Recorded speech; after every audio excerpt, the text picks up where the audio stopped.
Bienvenidos a Libremente, un podcast de la ESI Hospital Carisma, donde hablar de salud mental es un acto de cuidado, valentía y transformación. Abrimos este espacio para reflexionar, aprender y derribar estigmas sobre las adicciones y el bienestar emocional. Hola a todos y muchas gracias por conectarse nuevamente a nuestro podcast Libremente, un espacio para hablar de salud mental y conductas adictivas. Nos encontramos nuevamente con el doctor Cristian Paternina. Cuéntanos, Doc, para quienes no nos han visto anteriormente, quién eres y qué haces en Carisma. Bueno, soy psiquiatra, evidentemente aquí trabajo en el área de consulta externa, pues, y a veces en hospitalización. Y tengo una maestría en drogodependencias. Bueno, Doc, hoy vamos a hablar del estigma que como sociedad tenemos en cuanto a las adicciones y al consumo y a las personas que consumen cualquier tipo de sustancias, desde el alcohol, no sé, incluso los vapeadores y demás. Es una situación difícil y es triste porque muchas veces aleja a las personas del tratamiento. O sea, no permite que busquen ayuda, que los afecta directamente sobre su salud mental, los afecta directamente sobre su autoestima. Entonces, qué bonito hablar esto hoy como para dejar unas claridades, quitar conceptos equivocados y como que le perdamos un poquito al miedo, ¿no? Cuando hablamos de estigma, ¿es qué? ¿Qué es el estigma asociado al consumo? El estigma es la sumatoria de todos esos prejuicios negativos que podemos tener y que van relacionados con las personas que consumen sustancias. Y de alguna u otra manera es difícil también porque es que no solamente es hacia las personas que consumen, es decir, no solamente son esos preconceptos, esos prejuicios, todas esas ideas erróneas que podemos tener cuando vemos a alguien consumiendo, sino que llega a ser tan complejo que hasta la misma persona se puede autoestigmatizar, ¿sí? Y bueno, y suena como un disparate, ¿no? Bueno, ¿y cómo hace la persona? ¿Cómo alguien se va a autoestigmatizar?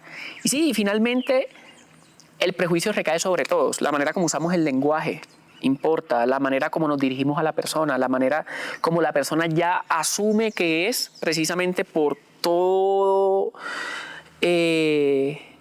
como que todo ese trasfondo cultural y todo ese tema bueno, voy a usar mucho la palabra prejuicio, pero es que es eso, todo ese tema de los preconceptos que tenemos y finalmente eso cala y la persona se lo cree y lo vive. ¿De dónde llegan esos preconceptos? O sea, ¿por qué los interiorizamos como tal? Es una cosa también, mira, yo me acuerdo cuando yo era niño, ¿no? Y que me decían, y hablando un poquito también del estigma con la salud mental, veían una persona con comportamientos que de pronto no estaban, como iban un poquito fuera de lo común, y entonces enseguida como que de alguna u otra manera como nos íbamos apartando. Y es que eso también va no solamente en los padres, sino también uno copia las conductas de las otras personas que lo rodean. Y eso uno también lo va interiorizando sin darse cuenta. Es que a veces uno no se da cuenta y termina como si fuera como un rebaño, ¿no? Por decirlo aquí de alguna manera. O sea, vamos copiando las conductas de los otros, vamos copiando las ideas de los otros sin darnos cuenta. Y cuando queremos ver ya tenemos, ¡pum!, eso ahí metido dentro de la cabeza. Y es eso, o sea, no es solamente de padres, sino también es un tema cultural y social en cómo se van desarrollando esas ideas. O sea, finalmente es el hecho de construir como todo ese imaginario que hemos ido creando a lo largo de nuestras vidas. Sí, y es difícil, o sea, es una situación compleja, incluso, y lo tocábamos un poquito, una de las cosas que más estigmatiza o una de las cosas que nos hace estigmatizar más es el miedo. Y el miedo muchas veces aparece porque desconocemos. El no saber cómo es alguien, o el no saber cómo puede actuar una persona, o no, el no saber, o la incertidumbre nos genera un poquito de miedo. Y esa deconstrucción tiene que iniciar en la educación. En la educación no que aprendamos a sumar y restar, sino como que aprender más qué es la adicción, qué es la enfermedad, en qué consiste la salud mental, qué es una enfermedad mental, hasta qué punto de verdad todos esos prejuicios que tenemos con estas personas son ciertos. Alguna de las ideas que tenemos que siento que pueden, digamos, que aportar al estigma es, por ejemplo, cuando decimos, bueno, es que el que consume roba. De hecho, ese es otro de los prejuicios que se comparte mucho, como que bueno, veo una persona que está ahí, me va a atracar, veo a alguien que está ahí, ese seguramente está robando para conseguir eso. Y lo que tenemos que saber es que eso no va en la generalidad. La mayoría de las personas que tienen un trastorno por consumo de sustancias no delinquen. De hecho, se han realizado muchos esfuerzos para desligar el rótulo de delincuente a una persona que tiene un problema de salud, ¿sí? Y eso es importante porque cuando nosotros le ponemos ese rótulo a alguien de que puede ser un delincuente por el hecho de consumir o por el hecho de estar en situaciones que puedan estar ligadas con el consumo, también lo estamos alejando del tratamiento, no queriendo, pues, porque muchas veces estas cosas surgen así, o sea, surgen inconscientes, pero lo estamos alejando porque también, como te lo digo, se lo termina la misma persona creyendo. Pero también si hay una persona que comete delitos y que aparte consume, porque es que no es que es una condición que va de la mano, esto no es una cadena, pues, una persona que comete delitos y que también consuma, pues que igual pida ayuda. Insisto, no es una cadena. De hecho, no es la mayoría de las personas. Y porque también, lastimosamente, por mucho tiempo, el consumir fue un delito. Menos mal nos hemos dado cuenta que ya no es un tema de delinquir, sino es un tema de salud, es un tema de enfermedad, y como enfermedad debe ser abordada como tal. Lo que nos queda claro es que en algunos casos el consumo de sustancias y los delitos pueden estar de la mano, pero no es en la mayoría de los casos, que es como lo que tenemos infundado desde un comienzo. Sí, es que no es la generalidad. Y yo creo que en eso va a romper el estigma, que pueden haber algunas situaciones, pero no es lo común. Empezamos a hablar de los prejuicios que como sociedad tenemos, o sea, hay muchos. Empecemos por el tema de entonces que va asociado con el nivel socioeconómico, cuando realmente vemos que tanto en un colegio extracto 0, 1, 2, como 5, 6 podemos encontrar consumo con distintas, pues como con distintas sustancias, en distintos momentos, en consumos en escenarios distintos, pero finalmente existen. Siento que asumir el hecho, que también lo tocamos en algún momento, del tema de la voluntad, también es un tema de estigma, porque desconocemos la realidad de la persona, del paciente, y realmente lanzamos juicios a priori, desde lo que nosotros vemos aquí, pero realmente nunca entendemos lo que está pasando en su cerebro, lo que está pasando en su mundo, su historia de vida. Es muy bacano la forma como la expresas, porque cuando uno sin darse cuenta en el estigma, uno hace juicios de valor absolutos de la persona. Fíjate que primero hablamos como de una percepción como de lástima en los niños, que incluso hasta eso está estudiado. Porque las otras son lástima, tristeza, ira. Sí, son como las 3 emociones que más se vinculan al tema del estigma. Y en el adulto como eso va cambiando como a una incomodidad, ¿no? Como que, bueno, es que ese está ahí y otro es ese... Si no deja de consumir es porque no le da la gana de dejar de consumir. Y muchas veces es que no le dé la gana, sino que no puede, que es difícil.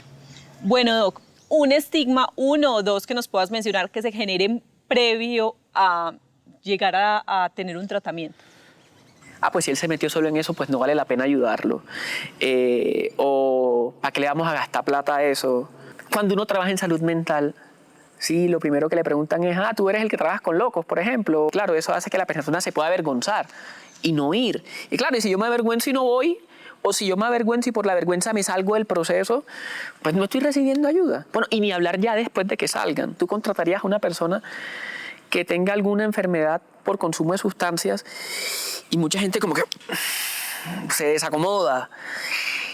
Y más allá de la situación del consumo, muchas veces sí logran ser muy funcionales en cualquier entorno que tengan. Entonces, esa es otra cuestión en los espacios después de la internación o cuando están en el devenir de su proceso de recuperación, que es como que esta persona no me va a trabajar bien, que es otro estigma, y no necesariamente. Entonces, fíjate que hay varios tipos de estigmas, ¿sí? Entonces está el estigma social y el autoestigma. Y el estigma social, pues recapitulando un poco, son todos esos prejuicios que inician desde el momento que ya uno detecta que hay algo del otro que está fuera de lo común. Luego ahí sí parte todas las ideas preconcebidas que nosotros tenemos con eso, la emoción que genera en uno y finalmente las actitudes que nosotros tomamos hacia esas personas. Entonces, identifico algo raro, pienso algo raro de eso, me hace sentir algo y en pos de eso actúo. Cuando ya hablamos del autoestigma, funciona un poquito parecido. Yo mismo ya tengo interiorizado muchas cosas, cultural, familiar, social, y que eso va calando, calando y va entrando y va entrando y va entrando. Y como me las creo, me hacen sentir de ciertas formas. Y ese sentir, esos pensamientos preconcebidos conmigo mismo y lo que estoy haciendo, muchas veces, y es una de las cosas más difíciles, pero se puede trabajar, me vulnera el tema de la autoestima y la confianza que yo tengo en mí mismo de poder hacer algo para resolver la situación. Eso ocurre fundamentalmente cuando la persona comienza a dudar de sus propias capacidades para resolver, en este caso, para dejar de consumir. Es cuando en verdad ya comienza a sentir que no soy capaz y que esa situación no va a cambiar por mucho que yo haga X cantidad de cosas para intentarlo. Ahí es cuando ya uno se comienza a dar cuenta que está el autoestigma, cuando la persona se siente derrotada. Y creo que es en el momento en que es más difícil encauzar el tratamiento, Buki. Que es una situación extra que hay que tocar y que sí hay que trabajar bastante. Pero no sé si la más difícil, pero desde luego que es que si te alejas del tratamiento no hay manera como abordarlo. Entonces sí es una cuestión muy difícil. Doc, de hecho, otra de las opciones que creo que de estigma más grandes y con las cuales cargamos las mujeres es el hecho de que, es que si ves a un hombre fumando, bueno, no es bueno, pero bueno. O si lo ves tomando, no es bueno. Pero si es una mujer, no, pues ¿cómo lo va a hacer una mujer? Que pasa igual con los hijos y con muchas cosas, pero en este caso, pues como en el consumo de drogas es también o de alcohol es también muy evidente. Entonces, ¿cómo cortamos eso? Y realmente, de acuerdo a lo que has visto, a lo que has tratado, la relación entre pacientes hombres, pacientes mujeres, cómo viven el estigma, cómo viven el consumo, cómo se da. Estigmas puntuales que hay con las mujeres es que las mujeres que consumen, por ejemplo, pueden ser más promiscuas que los hombres, o las mujeres que consumen son inmorales, ¿sí? Que las mujeres que consumen no son buenas cuidadoras o no pueden ser buenas madres. Inicialmente pueden haber condiciones, como lo hablábamos con el tema del delito, que pueden estar presentes al mismo tiempo. No lo digo en la inmoralidad, ¿vale? No lo digo en la promiscuidad, ¿vale? Pero sí hay cuestiones en la funcionalidad, como la manera como estoy llevando la maternidad, por ejemplo, o la manera como, y no solamente la maternidad, vamos a lo mismo que estábamos hablando en el anterior episodio, de cómo estoy trabajando, cómo está el vínculo con la familia, cómo está el vínculo con los amigos, que pueden hacer que yo me vincule al tratamiento. Las razones de esto no han sido muy claras, pero sí hay unas cuestiones probablemente ligadas a la feminidad que puedan estar ahí implícitas. De hecho, hay poblaciones especiales como para diferenciar ciertas estrategias terapéuticas, ¿no? Y las mujeres es un grupo especial, y es que lastimosamente sí se ha encontrado que aunque a nosotros los hombres desarrollamos más adicción estadísticamente, pues con las mujeres hay una complejidad, y es que aunque la desarrollan menos, cuando la desarrollan avanzan más rápido que los hombres. ¿Cómo así que avanzan más rápido? Bueno, más bien la palabra no sería avanza, sino se deterioran.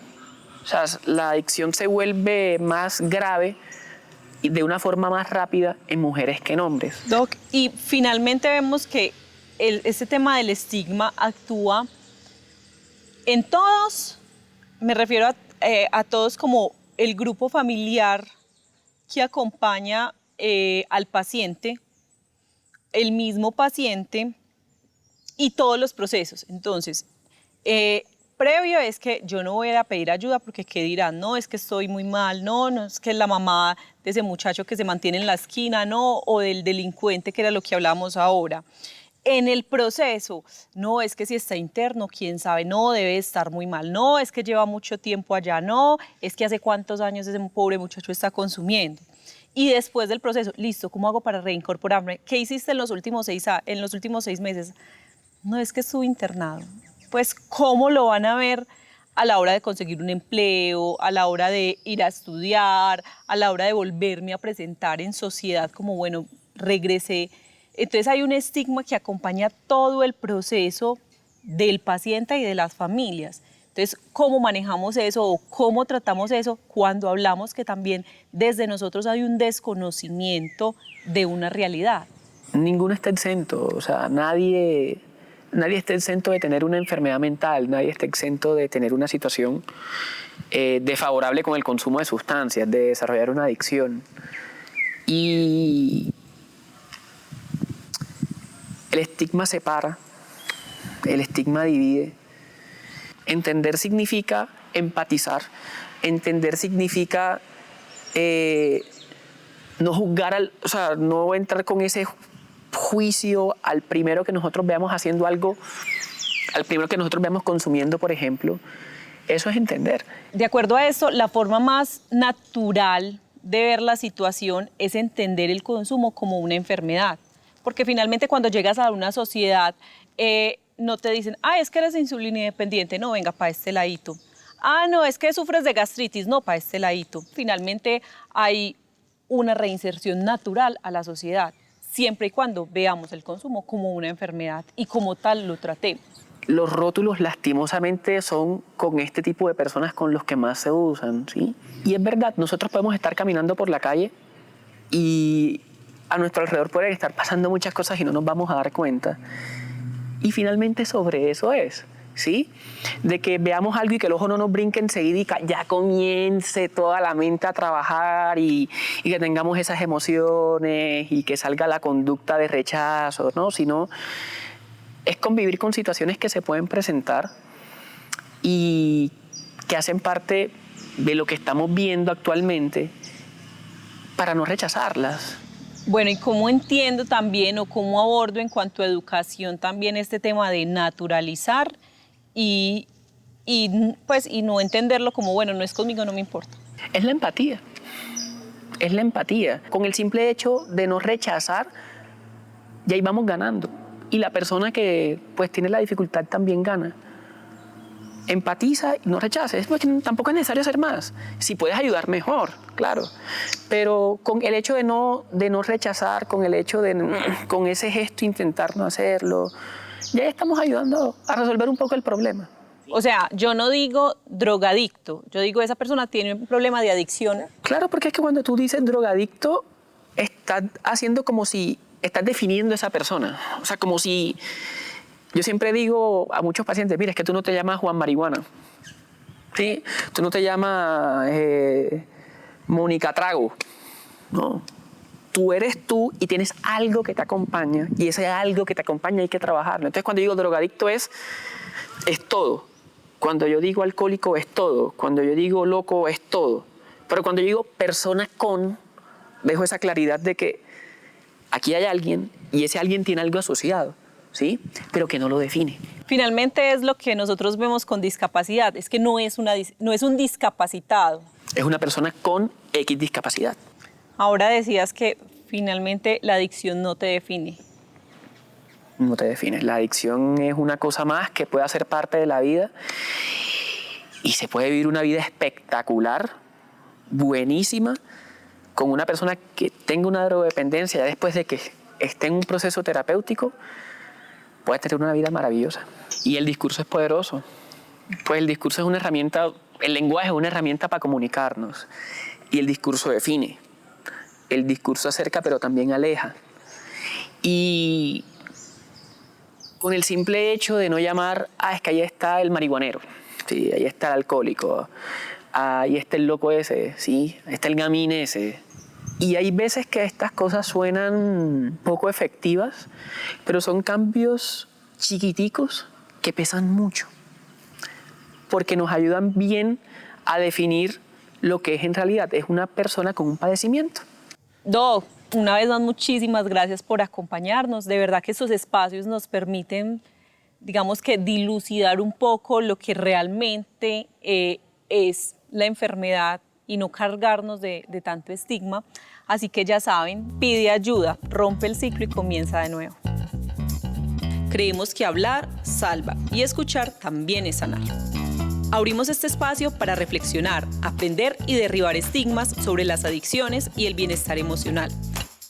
Un podcast de la ESI Hospital Carisma, donde hablar de salud mental es un acto de cuidado, valentía y transformación.